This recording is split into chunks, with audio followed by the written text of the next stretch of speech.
Hey everyone! Today we're going to talk about the Kingdom of Congo, one of the most powerful and important places in Central Africa between the 14th and 19th centuries.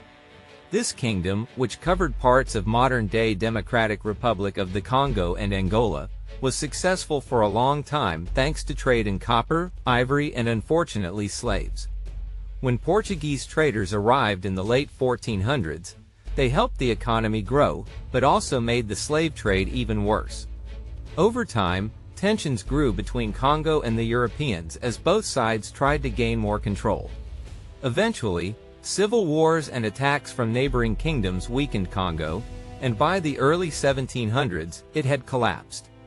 The Portuguese put new rulers in place, but by then, the kingdom was no longer the powerful empire it once was. The Kingdom of Congo was located on the western coast of Central Africa, just south of the Congo River. It started in the late 1300s, when smaller groups joined together to form one kingdom. The people of Congo who spoke Bantu languages made their capital in Mbanza, Congo, which means residence of the king. The land there was fertile and had plenty of water, making it a great place to build a strong kingdom. Over time, Congo expanded its territory by taking over other lands, mostly because they wanted more slaves. By the 1400s and 1500s, the kingdom stretched about 240 kilometers along the coast and 400 kilometers inland. Congo's economy was based on trade.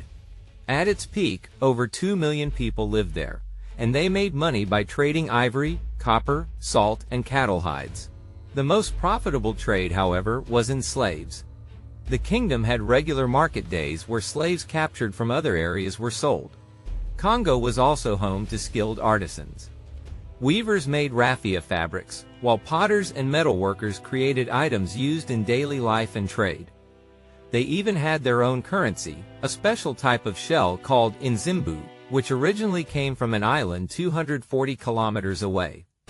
At first, people used the shells to store wealth, but over time they became a form of money. Congo didn't have total control over trade though. Other African kingdoms, like Loango and Tio in the north and Ndongo in the south, also competed for power. Still, Congo was well organized. A single king, called the Nkani, ruled the kingdom and appointed governors to run different areas. These governors had their own officials who collected taxes and tributes from local chiefs. These tributes included things like ivory, millet, palm wine, and animal skins, and they were given to the king in big annual ceremonies filled with food and drinks. In return, chiefs and officials got gifts, protection, and the king's favor. Tribute wasn't just political.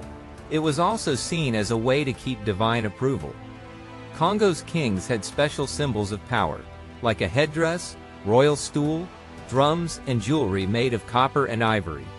They also commanded an army made up of slaves, which had up to 20,000 soldiers by the late 1500s. These kings weren't just rulers. People saw them as a connection to the spiritual world, protecting the kingdom from famine and disease. One of the king's titles was Nzambi Mpungu, which meant superior spirit or supreme creator. Even though the king wasn't considered a god, his position was sacred. To strengthen their rule, Congo kings married into a powerful family connected to an old shrine guardian known as the Mani Kabunga, whose family had watched over the shrine for generations.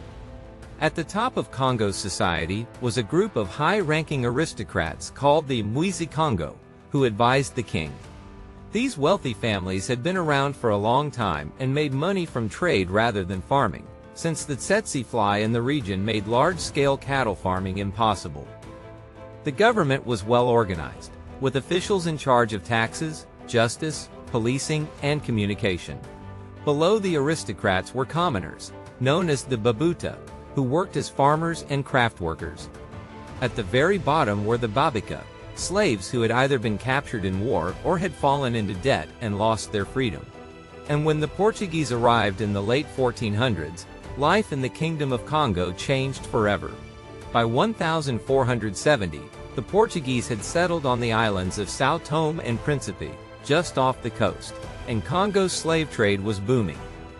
In return for enslaved people, The Congolese received fancy European goods like cotton clothes, silk, glass mirrors, knives, and beads. But these luxuries weren't for everyone. Only those who had the king's favor got to enjoy them. One of the biggest changes during this time was the introduction of Christianity. Missionaries first arrived in 1491, and soon after, King Afonso I, who ruled from 1506 to 1543, converted to the new religion. The grand ceremonies and connection to powerful European traders made Christianity appealing, and it boosted the king's status among his people. The royal capital was renamed São Salvador. Churches were built, and Afonso even convinced the Pope to appoint a Congo bishop. By the late 1600s, Italian Capuchin missionaries were spreading Christianity even further. Congo's artists combined European religious symbols, like the cross, with their own traditional styles to create unique statues, masks, and carvings. But religion wasn't the only thing the Portuguese brought. They introduced new crops from the Americas, like maize, cassava, and tobacco, and taught new skills such as masonry, carpentry, and raising livestock. The Portuguese wanted to shape Congo into a European-style ally, but their greed for slaves and resources created serious problems instead. Tensions between Congo and Portugal grew when the Portuguese, based on São Tomé, started ignoring the Congo king. They went deep into Africa to capture people themselves, and even kidnapped Congolese citizens. With the demand for enslaved workers rising, especially for sugar plantations in Brazil and São Tomé, the Portuguese did whatever it took to get more people. They also wanted to take over Congo's copper mines, control the kingdom's laws, and spread Christianity beyond just the elite. Congo's rulers didn't want to lose their power. They realized that if they controlled their own fleet and trade, they wouldn't need the Portuguese at all. As both sides tried to outmaneuver each other, trust collapsed.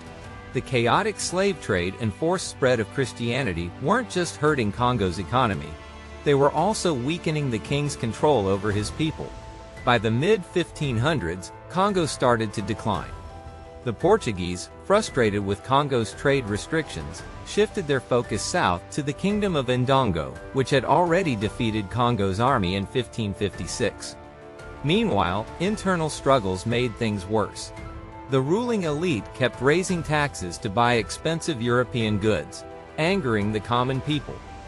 Regional governors, tempted by the wealth of European trade, started making their own deals, especially as the Dutch arrived in the early 1600s.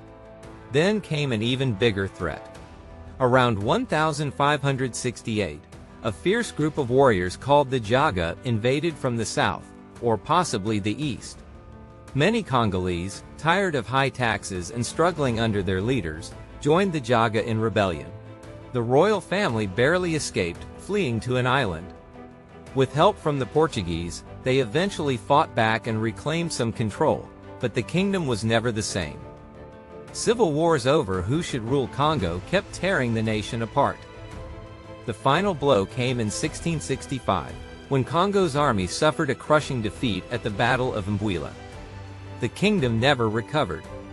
Civil wars continued, and by 1678, the once great capital of São Salvador was looted and abandoned.